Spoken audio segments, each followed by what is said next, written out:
Welcome to Silicon Valley Asian Business Talk. Hello, everyone. This is Roger Chen from University of San Francisco Center for Business Studies and Innovation, Asia Pacific. Welcome to join our interview program. We want to thank you for the support. All right. Thank you, Roger. Thank you for inviting me to this session.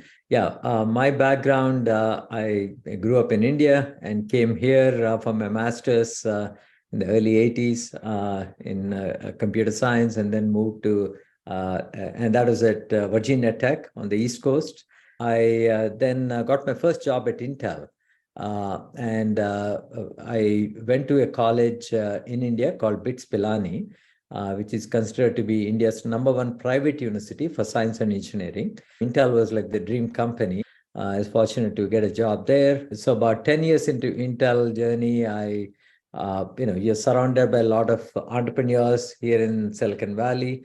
And, I decided to, begin my own journey with a company called Sierra Atlantic.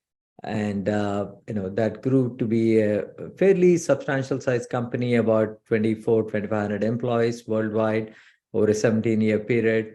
And, through the course of that, we raised capital from some of the Sandal Road companies, venture funds. So that's kind of my background as a tech entrepreneur. And I've also been spending considerable time in the nonprofit sector starting 2010-11. Both here in the US and also in India. And a good part of my time also goes into working with tech startups, mostly young first-time founders, helping them build their companies,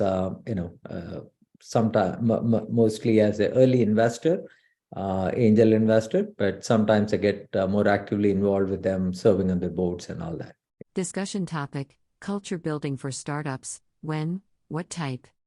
Now let's talk about your expertise, because you mentioned you helped a lot of young startups to consider about the culture. So I have several questions.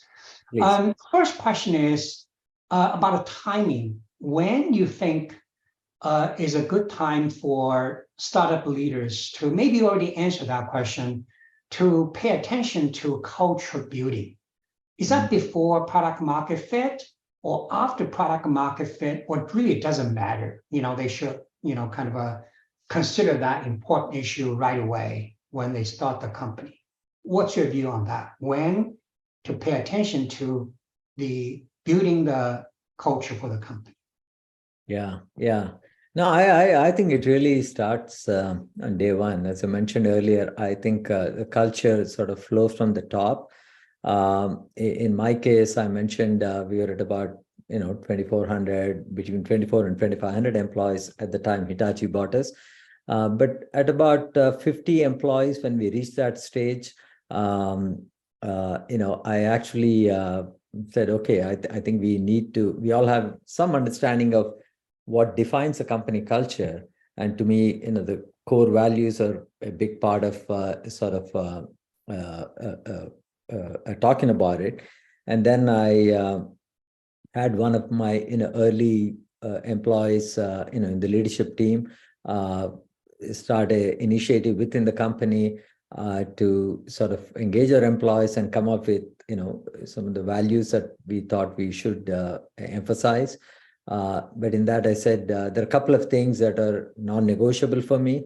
One is trust, because unless you have that, and this is not just with your customers and employees, but also with your partners, vendors, investors, right? Your shareholders and others.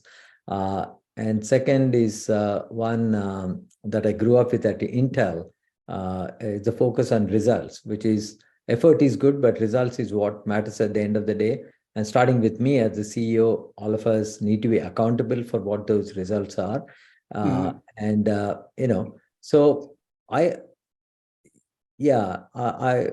in my mind, that's not something that you get to at some point later. And it's not just something that you put up on your walls and all of it, but it's something that you have to live each day.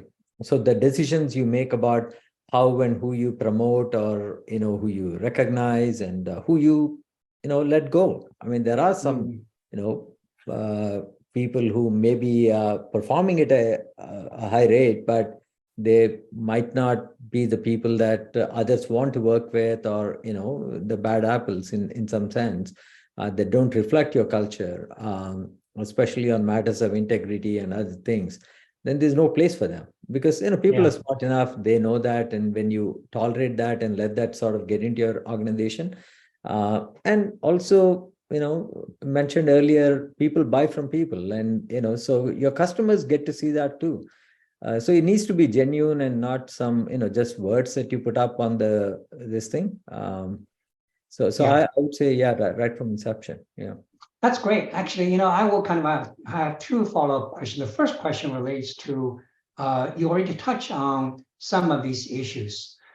Because to me, organization culture is just like a personality. People say there's no like a right, wrong personality. So following that, my question to you is, do you think is there such a thing as so-called the right or wrong culture, organization culture, or good or bad organization culture? Of course, we're not talking about the common sense criteria as you talk about like customer service, integrity. So in other words, what's your advice for like the young startup founders, leaders to follow when they try to build organization culture for their nascent organization? What kind of culture is good, or is there such a thing called a good culture, bad culture? Yeah. Yeah. I think it's not that important as to what makes up those sort of your values and, the culture, but it's much more important that you follow that and you live those values. Once again, starting from the founder. And for instance, if I were doing a startup today, maybe I'll talk about speed as an important element of it. I did not have that necessarily back then, and so I think it depends on the founder. At the end of the day, those are representative of who that leader at the top is, of his or her value system, and his or her sort of intellectual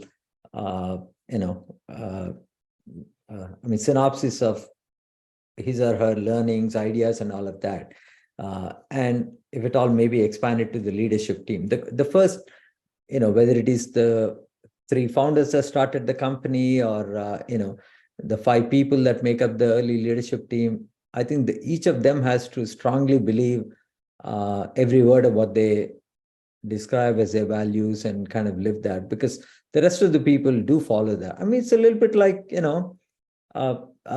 parenting, right? We can teach, we can tell all the things to our children, but they learn much more from our actions than, what we tell them, right? So I think it's, far more important. And every family, every parent, have a different way of bringing up their children, and but there are a lot of things that are common amongst good parenting, and I think the same thing goes for good cultures. Yeah, that's great. Thank you. So the other small question is, you talk about founders or startup leaders should pay attention to cultural building from inception. So even before product market fit.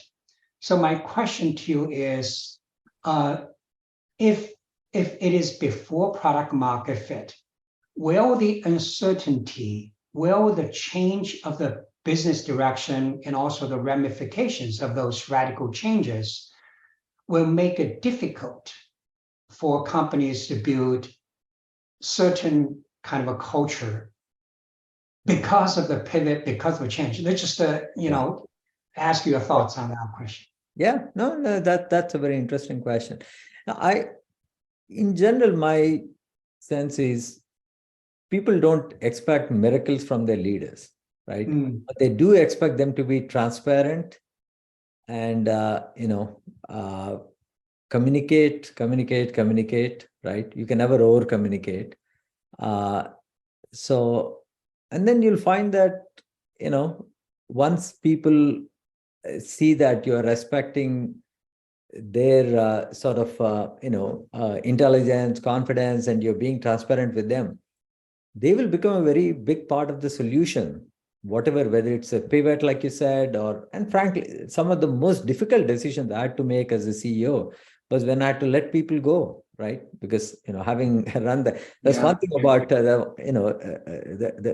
one thing that doing a business for 17 years, building a startup for 17 years teaches you. So you're bound to go through at least one big, if not in my case, two big economic cycles, right? And one was, of course, the dot-com bust, and then the 2008 economic crisis towards the end of my journey. And those are some of the most painful decisions I had to make. But it doesn't mean that, it's a bad culture just because I have to. I'm running a for-profit business. But what is important is to be very transparent about it.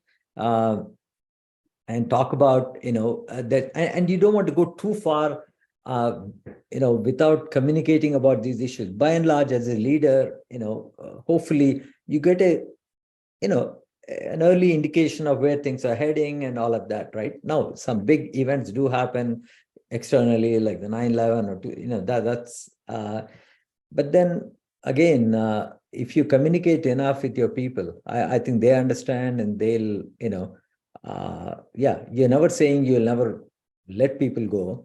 Of course, some people have done that with their companies. And if it works for them, that's well and good. I think most important thing here is being transparent and communicating, openly. And once again, like I said, people don't expect miracles from the leaders, and they just expect this sort of transparency. Yeah. Thank you for watching.